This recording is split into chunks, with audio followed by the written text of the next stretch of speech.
నేను త్వరగా ముగిస్తాను. ప్రభు అయిన యేసుక్రీస్తు వారి మినిస్ట్రీ ఎన్ని సంవత్సరాలు చేశాడు చెప్పండి? బహిరంగ మినిస్ట్రీ, పబ్లిక్ మినిస్ట్రీ 3.5 సంవత్సరాలు చేశాడు. 30 ఏళ్ళు ఆయన ఏం చేశాడు తెలుసా?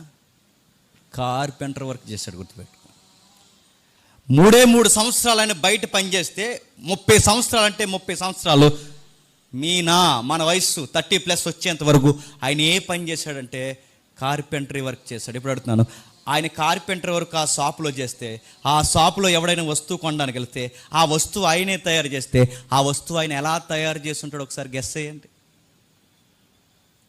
ఏదోలాగా అలాగలా 4 మేకలు తెగొట్టి ఇచ్చేసినట్టు అనుకుంటారా? ఏదోలాగా ఆ పూటకి 200-300 అమ్మేస్తే ఇంక ఈ పూట గడిచిపోయింది అన్నట్టు అలా చేస్తుంటాడా? ప్రభు అయిన యేసుక్రీస్తు వారు అక్కడ వర్క్ చేస్తున్నాడు కనుక ఖచ్చితంగా ఆయన నుంచి ఎలాంటి వస్తువు మనం ఎక్స్పెక్ట్ చేస్తాం చెప్పండి? బెస్ట్, ఖచ్చితంగా మంచి వస్తువులు మనం ఎక్స్పెక్ట్ చేస్తామా చేయమా? అరే ఈ వస్తువు ఎవరు తయారు చేశారు? యేసుక్రీస్తు వారు తయారు చేశారండి వస్తువా? ఈ వస్తువు అంతకు ఇంత బాగుందని చెప్పుకుంటామా చెప్పుకోమా? 30 ఏళ్ళు ఆయన తన తండ్రి కాని తండ్రి ఆ రంపపు కొట్లు ఆయన పనిచేస్తే ఎలాంటి వస్తువులు తయారు చేసి ఉంటాడు ఆయన. మన పనులు ఎలా ఉంటాయో తెలుసా? తూతూ మంత్రం పనులు అన్నీ మనకి. మన పనులు ఎలా ఉంటాయో చెప్పిన అప్పటికప్పుడే ఆ పని మామా అనిపించలేదంటే చేస్తాం మనం.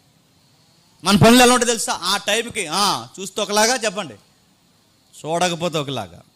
కానీ బయట వాళ్ళు మాట్లాడుకోవాలి, ఎవరండి ఈ పని ఎంత బాగా చేసింది, ఎవరండి ఈ పని ఎంత బాగా నైపుణ్యత చేసింది అనగానే వాళ్ళు మాట్లాడాలి, ఐ థింక్ వాడు క్రిస్టియన్ అయి ఉండాలి.